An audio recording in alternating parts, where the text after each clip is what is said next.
Hi, Assalamualaikum warahmatullahi wabarakatuh. My name is Noorsyamimi binti Mohammad Arshad, and I will start the presentation by stating the definition of environmental ethics. Okay, what is environmental ethics? Basically, environmental ethics is a study or discussion on the ethical basics of environmental protection, since it's believed that other living creatures also part of the society and they have their rights. Basically, environmental ethics is a key to ensure all the human beings do their parts to keep the environment safe and protected. So since we are talking about environment, let's all of us explore what happens in our environment today. First is greenhouse effect. Greenhouse effect is the process to keep the earth warm and at the friendly temperature even at night or winter. And basically how this happens is when the heat from the sun came to the earth and the heat from the sun trapped by the greenhouse gases in the atmosphere. And basically the greenhouse gases consist of water vapor, carbon dioxide, methane, nitrous oxide, ozone and chlorofluorocarbon. And for your information, the natural greenhouse effect will keep the planet at the friendly temperature, which is 15 degrees Celsius, which means that 59 degrees Fahrenheit on average. But lately, because of the human activity, it has interfered with the energy and changed the natural greenhouse effect. The example of human activity that increase the gases of the greenhouse is the first one is the burning of fossil fuel, which can give the additional of the carbon dioxide in the air. The second one is deforestation. As we know, trees, plants are very important in our environment since it can absorb the carbon dioxide. However, if the non-agriculture land use happen, it can increase the amount of the carbon dioxide gases. And the third one is the increasing of transportation.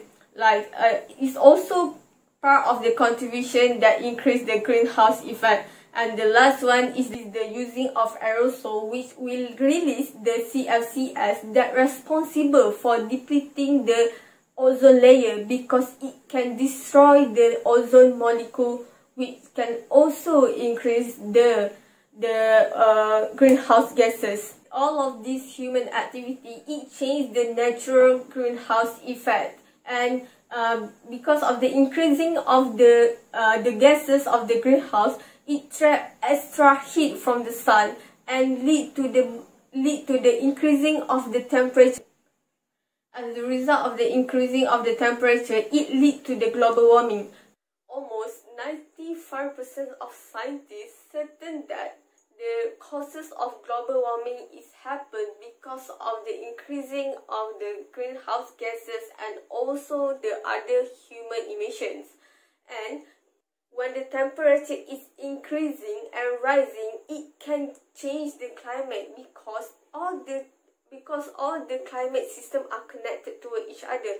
So adding some heat energy can make the global climate change. And this is the reason why when global warming happens, we can see many unpredictable weather and climate happen. Like for example, melting glaciers, flooding, rising sea level, droughts, storms, tornadoes, and actually many more. For your information, the global warming can reach level of irreversibility and can eventually reach an extinction level where humanity and all life in this world can end, because the effects of the global warming can affect all of us.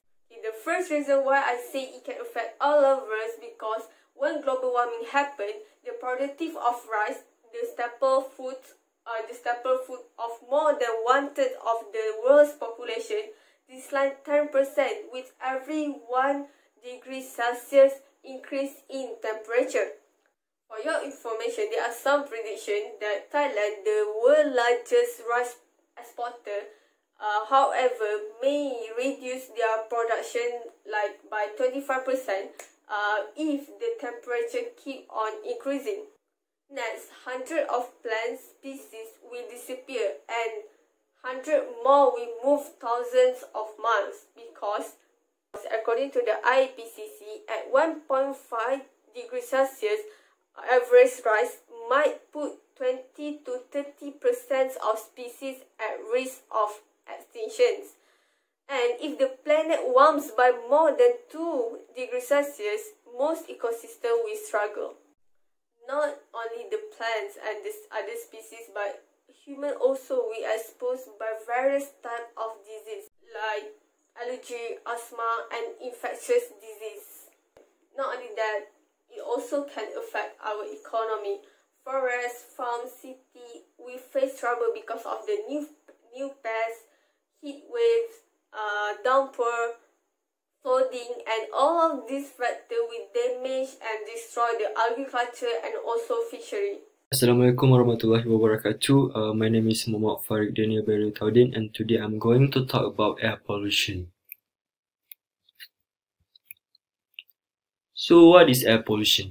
Air pollution is the contamination of the indoor and outdoor environment by any chemical, physical, biological agent that modifies the natural characteristic of atmosphere, and this definition is suggested by World Health Organization 2018. So basically there are two sources of air pollution, or two factors of air pollution, which came from the natural sources and also the man-made sources. For the natural factors or natural sources, the first one is from the forest fire. Wildfires release large amounts of carbon dioxide, black carbon, brown carbon, and ozone precursors into the atmosphere. For the second sources is volcano eruption. Significant amounts of carbon dioxide, sulfur dioxide, hydrogen sulfide, and hydrogen halide can also be emitted from volcanoes, and this can cause a very big and black smoke into the air. The third sources is from the dust storm. It is caused by thunderstorms. The winds can pull dust from the ground up into the air and creating a dust storm. For the man-made sources or man-made factors of air pollution is the first one, deforestation. By cutting down the trees, not only releases carbon dioxide or CO2, but also prevents forests from purifying our air. And the second one is emission from vehicles. It will release high amounts of carbon monoxide. And for your information, carbon monoxide is one of the poisonous gas in this world. So this figure is a figure of forest loss in Peninsular Malaysia from year 2000 until 2012. So the third sources of air pollution is burning of fossil fuels and fires. Example of fossil fuels are coal, oil, and also petroleum. Chemicals like sulfur dioxide are released during the burning process, which travels straight into the atmosphere. This type of pollutants will react with water molecule to yield something known as acid rain. And the fourth one is rapid industrialization. Dust, smoke, fumes, and also toxic gas emissions from factories and buildings will lead to air pollution.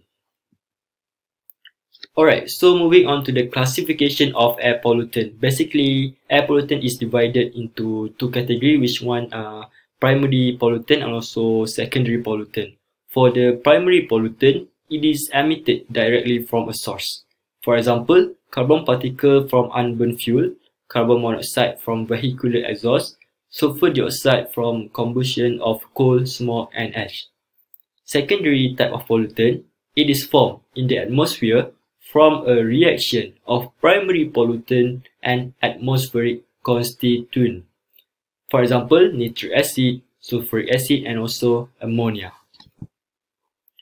So this figure is a circle of primary pollutant and secondary pollutant reaction in our nature. Moving on to the next subtopic, which is water pollution. What is water pollution? It is a presence of solid, liquid or gaseous contaminants in such concentration that may alter the quality of water. For the causes of water pollution, the first one is sewage system or sistem kumbahan. Sewage from the domestic, household, factory and commercial building. This also includes industrial waste like asbestos and also mercury. The second causes is from the solid waste. The waste like littering plastic, glass, aluminium, styrofoam into ocean, lakes and sea will also cause water pollution. And the second causes is from the oil industry. Oil pollution caused by oil spills from tankers and also oil from travel ships. So, the effects of water pollution. The first effect is water pollution causes flooding due to the accumulation of solid waste and soil erosion in streams and also river. Secondly, human-produced litter of items such as plastic bags can get aquatic animals killed from suffocation. And the third one is shortage of clean water supply. So, everyone, this is a table of figure of most polluted rivers in Peninsular Malaysia, and this table was analyzed in 2015. So, next topic is deforestation. What is deforestation actually? According to United Nations Conference in 1992, deforestation is defined as land degradation in arid, semi-arid or subhumid areas resulting from various factors including climatic variation and human activities. In a short word, it is the removal of a forest. This includes conversion of forest land to farm, ranches and also urban use. Some causes of deforestation is because the first one, shifting cultivation. The cleaning of forests is done for agriculture purposes. Farmers cut down trees and start agriculture. This can destroy the forest on a very large scale. The second causes is for the commercial logging. This involves cutting trees for sale as timber or pulp. This employs heavy machinery to remove cut trees and build roads. And the second cause is for mining and dams construction. Mining, industrial development and hydroelectric power plant project are also cause of deforestation. Dalam bahasa kita ialah peminaan empangan. Alright, the next subtopic is about species loss. What is species loss? It is biodiversity is diminished or destroyed in number of ways either by natural cause or human disruption. Species loss occur when the last individual of a species dies out. So how many species we have on Earth? Approximately 8.7 million is the latest estimated total number of species on Earth and the most precise calculation ever offered. And this is a study co-authored by researchers with United Nations Environment Programme in 2015. So this figure is extinction rate since year 1500 until today.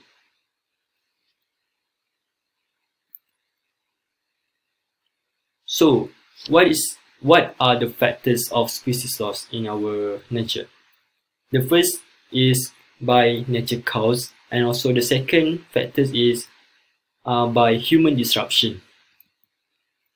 For the nature cause of species loss, the first one is climatic heating and cooling.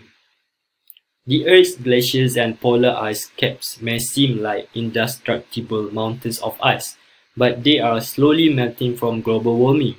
Climate change is causing sea levels to rise, increasing the risk of floods in some coastal areas. The second nature cause is changes in sea level or current. This is related to the first point just now. And the second and the third nature cause is by volcanic eruptions, and the fourth one is by epidemics or disease that been faced by species. For the human disruption or man-made causes, the first one is overhunting and poaching.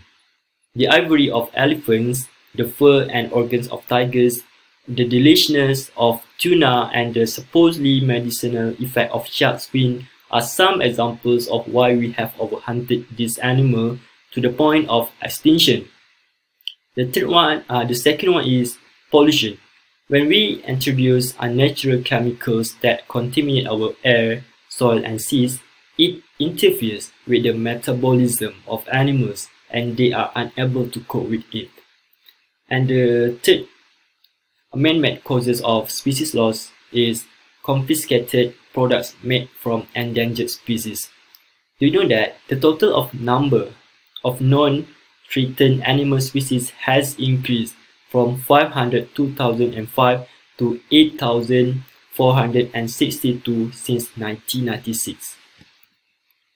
So that's all from my part. Thank you. Okay, first and foremost, what is sustainable energy? Sustainable energy is a form of energy that meets our today's demand of energy without putting them in danger of getting expired or depleted, and can be used over and over again. All renewable energy sources like solar, wind, geothermal, hydropower, and ocean energy are sustainable as they are stable and available in plenty. So we shall go one by one. First is solar energy. Solar energy came from sun, which the sunlight provide to the earth. Next is wind. So wind caused by the movement of the earth, the rotation, and the heat of the sun. And next is geothermal. Geothermal energy is from the core of the earth. And hydropower. Hydropower is the process of evaporation that causes rain, and rain will fall down to the stream and it will become a continuous stream. And next is ocean energy. Ocean energy is a movement of earth and moon that causes the tide. So all this energy are renewable, can be used multiple times. This replenishable energy helps us to reduce greenhouse gas emission and cause no damage to the environment. If we are to use fossil fuel at a steady rate, they will expire soon and cause adverse effects on our planet. Fossil fuel are not considered a sustainable energy source because they are limited, cause immense pollution, releasing harmful gases, and are not available everywhere on Earth. For example, if we take fossil fuel like oil, it is not replenishable. Over time, it will be gone from the Earth. Take hundreds of thousands of years to replenish back, which is not good for us. Why doesn't everyone use reusable energy? Well, that is because it is really expensive compared to oil, gases, all this fossil fuel energy. Learning about all this sustainable energy, what can you do as an individual to save your own planet? First of all, you can reduce, reuse, and recycle. Widely known ways to save the earth, which is you cut down on what you throw away and follow these 3 R's to conserve natural resources and landfill space. Next is you can volunteer. You can volunteer to clean up your community. You can get involved in protecting your watershed too. Next is education. Education is really important. If you are involved in education, you can educate the people to save the earth and tell them how is it important to them. It will affect their life. Next is conserve water. The less water you use, the less runoff and wastewater that eventually end up in the ocean. Next is choose sustainable. If you can choose to use 2 different energy, then you should use the sustainable one. But if you have no choice, use it wisely. Next is shop wisely. Buy less plastic and bring a reusable shopping bag. And you can use long-lasting light bulbs. Energy-efficient light bulbs reduce greenhouse effect emission. Also, flip the switch off when you leave the room. always save energy. Also, you can plant a tree. Trees provide food and oxygen. They help save energy, clean the air, and help combat climate change. Remember, every little step counts. And next, don't send chemical into our waterways. Choose non-toxic chemical in the home and office. And finally, you can bike more, drive less, because most cars nowadays use fossil fuel as energy, and that emits greenhouse gases like carbon monoxide. Well, that is all what you can do. Now let's proceed to the discussion.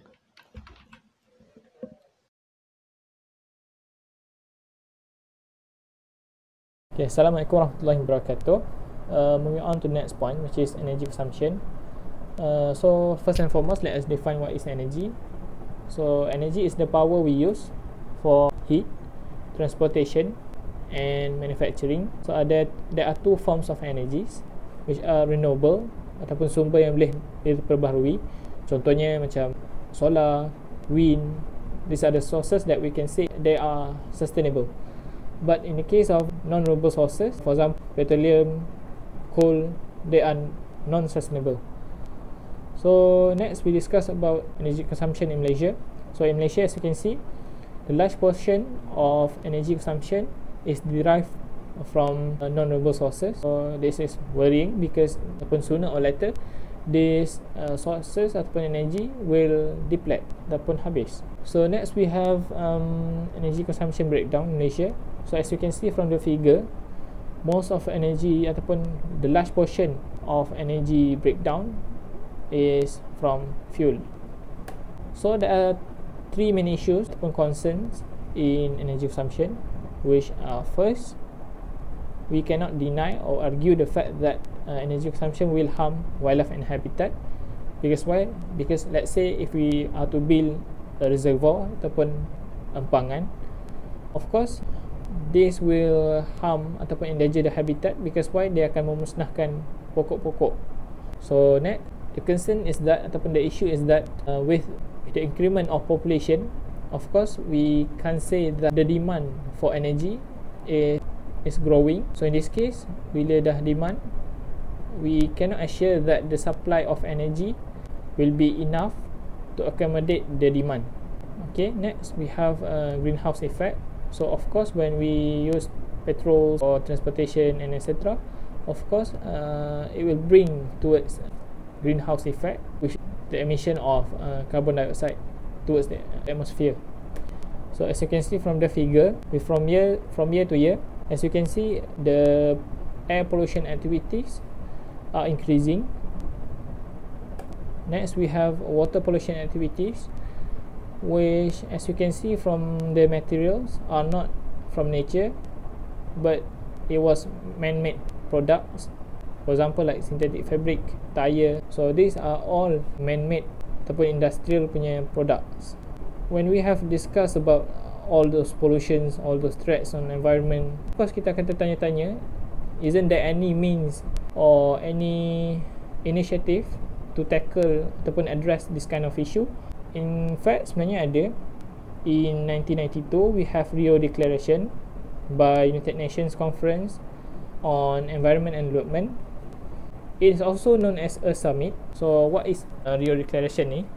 It's a short document produced at UNCED 1992, and it was signed by over 170 countries. So the Earth Summit is made up of 27 principles altogether. So the outline of the Earth Summit is that first, all stakeholders, we can say, are to recognize the importance of and guidelines of preserving environment. Secondly, the right to development and the duty to safeguard the environment. Next, we will be discussing about the Earth Summit's goals.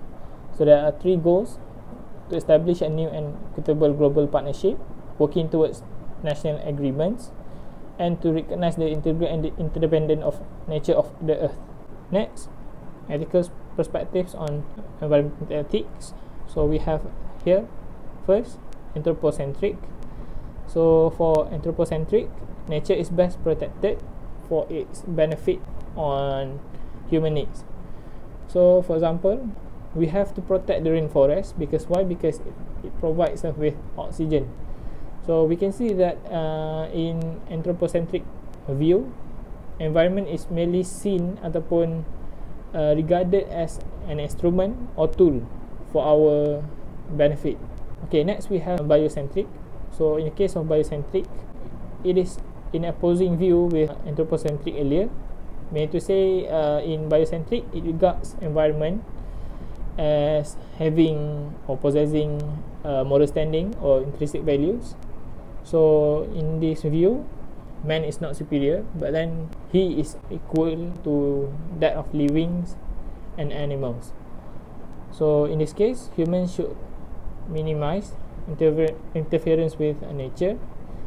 To an extremity, we have to be vegetarian so that less land is cultivated. So next we have stewardship. So in this case, we regard ourselves as steward and environment as the passengers. So we have a sense of duty to manage and take care of the environment. Because why? Because we have 3 criteria of moral responsibility. We know the effect of the aftermath. Kita tahu apa yang berlaku if let's say kita teroka hutan. Next, we have the capacity to act. So kita ada means, kita boleh bertindak. And then third, we have the choice to act. So kita ada pilihan untuk either we sustain the nature ataupun we keep on going utilizing the nature for our self gain. That's all for my part. Thank you. Bismillahirrahmanirrahim. Assalamualaikum warahmatullahi wabarakatuh. I welcome everyone to our discussion. So in today's topic, kita nak bincang pasal environmental ethics. To what extent do we need to protect nature? So ada certain stigma yang kata the earth is in a dire need to be saved. So kita nak tengok sejauh mana this statement is true through our discussion tonight. Okay, so point yang pertama kita nak bagi kepada Mimi. Okay, Mimi, perlu ke kita selamatkan planet ni sebenarnya? Okay, in my point of view, I think yes, it is our obligation to preserve the environment because we are given brain to think, to differentiate what is right and what is wrong, okay? And even for me, those who do harm to the environment intentionally, okay, they will consider as immoral behavior. For example, I give you example. Nowadays, we can see lots of people love fashion, right? And because of that, fast fashion happen. And fast fashion, dia punya target ni untuk maksimalkan, untuk minimumkan profit, minimumkan cost. And because of that, they tend to use like chemical yang boleh merosakkan, berbeza dengan natural chemical yang digunakan untuk memastikan baju. So because of that, diorang akan produce banyak baju menggunakan chemical tersebut dan orang akan membeli secara banyak sebab benda tu murah dan orang nak ikut trend. Dalam otak diorang, I have to follow this trend. I have to buy this baju banyak. They don't even care about the quantity of that product. And diorang akan buang juga benda tu. Bila buang, dia akan menimbun tau. Dia akan menimbun dekat tanah-tanah dan dia akan mengambil masa yang sangat lama untuk lupus. And because of that, they will burn all of that. And bayangkan bila kita bakar chemical, ia akan mengeluarkan beribu-ribu, thousands of carbon dioxide, which it can affect our environment and also ourselves. And because of that, I think those who prioritize their self-interest just to follow their fashion, we consider as immoral. And we as a society, we cannot do that. We have to consider others before we do something. Yeah. Okay, that was eye-opening from Mimi. Maksudnya kita perlu, we have an obligation to save the environment, and pada masa yang sama, if we do not do something about it, dia akan menyebabkan more damage to our environment. So, macam mana pendapat Farieq on this matter? Alright. So my point of view is a bit against and it's a bit different from Mimi's point of view because in my opinion, nature and environment were put on earth to serve human beings. A theologist once said, Saint Thomas Aquinas, he said that universe were constructed as a hierarchy in which being at a lower level were there to serve those who are above them. Maksudnya, kita ni as human being, kita adalah hierarki yang paling tinggi dalam alam semesta ni. So we are entitled to use animal or plant whatever we want. I mean macam how much we want, suka hati kita. And so regarding Syamimi punya view on fast fashion, for your information, fabric only required like 20 until 200 years to decompose in comparison to plastic which take like 1000 hingga 10,000 tahun untuk decompose. So I do not see even clearly I do not see any mistake or faulty about fast fashion. Instead, it's a good investment. I mean, it is a good business to sustain the economy and life of human being. So that's from me lah. Okay, I see that Farieq dia ambil opposing views from Mimi. But then how do you view this, Muslim? I think my view is probably in the middle of those two. I think that saving the environment is important, but also provide yourself with your interest is also important. Yeah. So I think that there need to be a clear line between those two, and we need to put something in. We need to be in the middle. So my view is that if your interests harm the environment at a certain degree, meaning that you should forget about their interests. But if your interests harm the environment, probably about a little, then I think it's good because it's for you, and like Farieq said, it is made for you. But here's my opinion on something that Farieq said about the hierarchy of being, which is that things are made to serve for us. So here I want to say, does it mean that you support animal abuse?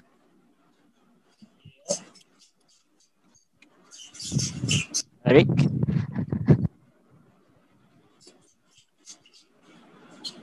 So, meaning to say, point of Muslim just now. So basically Muslim said that basically we can do as we like. So does that mean we can abuse animal as well, Farieq? I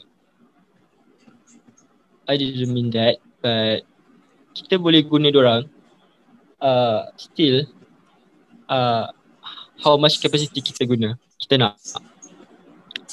Tapi mungkin tak sampai abuse macam tu. See. Okay, good.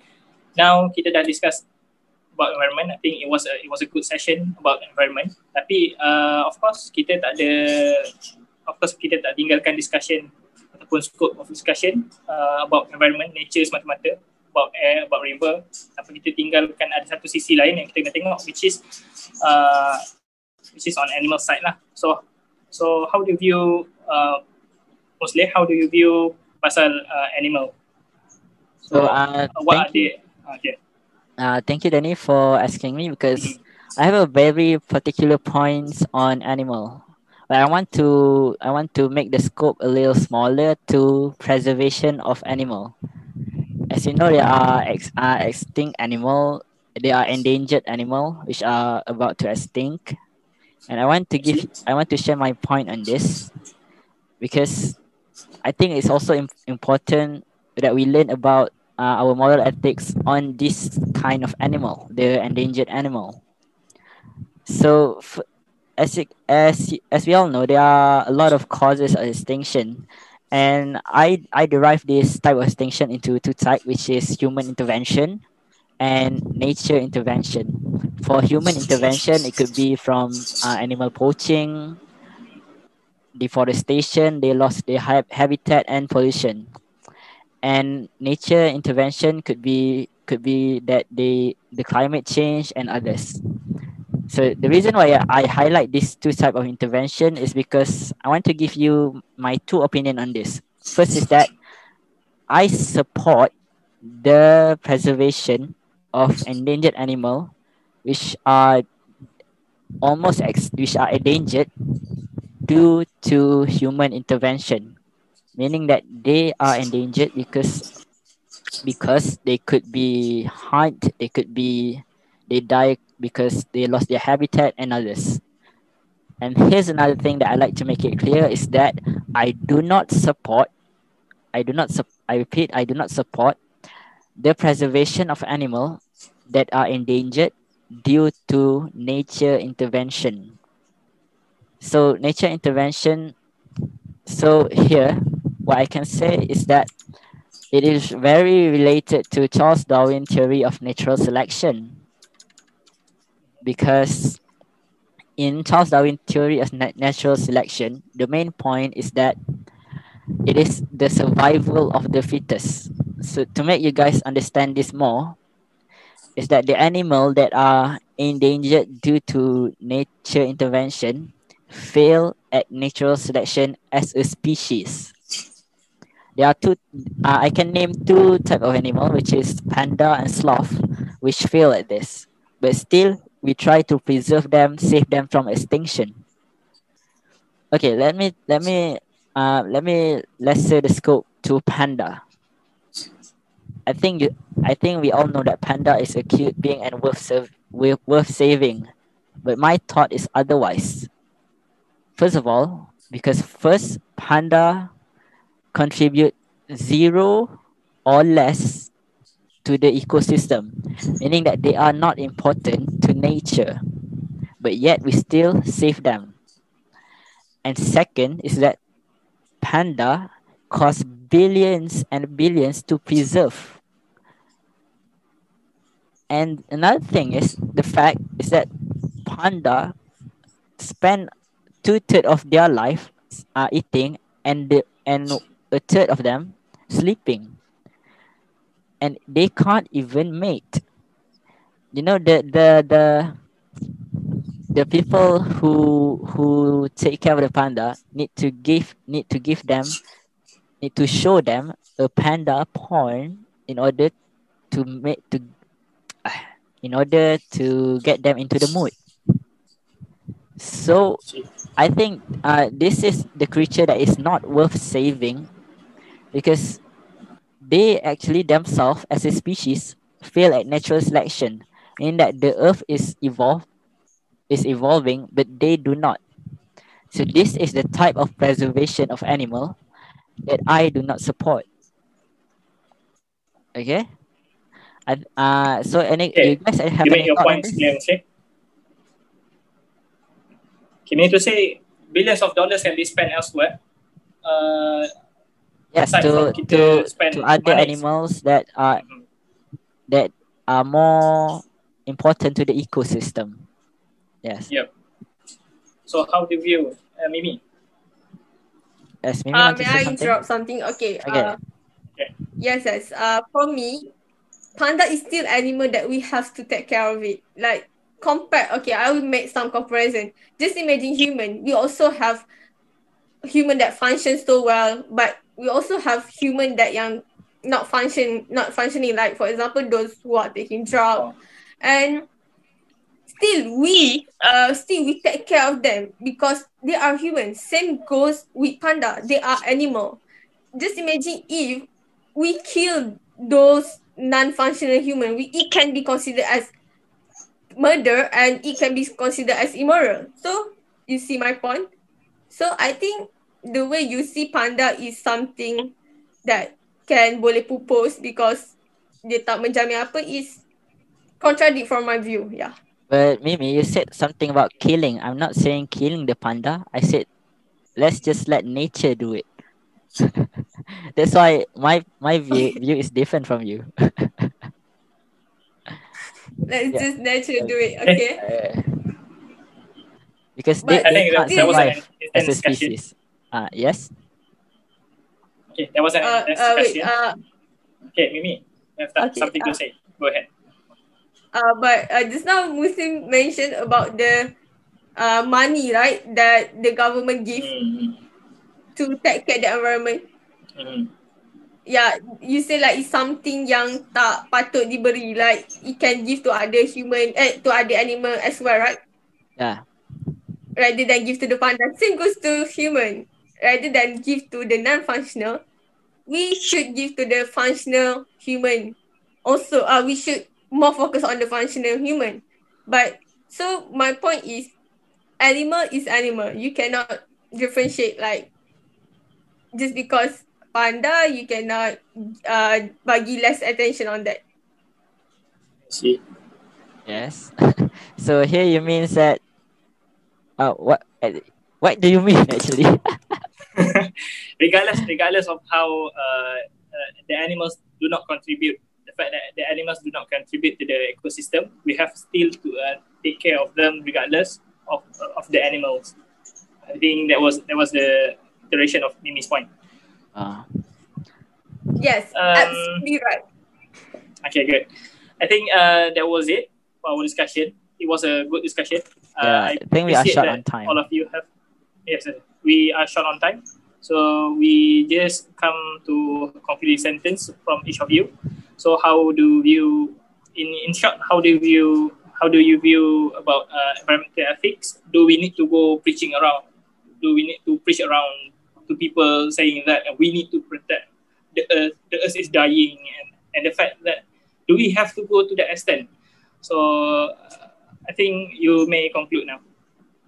I guess I can start first. So my conclusion is that I think that the earth should be safe to a certain extent, and that extent, in my opinion, is that the extent is what we have harm. For example, like I said about the poaching, yeah, that is because of us, because of human, and we need to fix that. But if it's something that the nature itself resolved to, then we should not do anything about it. That is my opinion. Okay, that was a good point, Muslim. So now, Mimi or Farieq? Should go first. Ladies first. Okay, me. I think. Okay, thank you. Okay, for me, it's our responsibility to take care all of the environment because we are human, right? And I want to leave you guys with one quote, which the greatest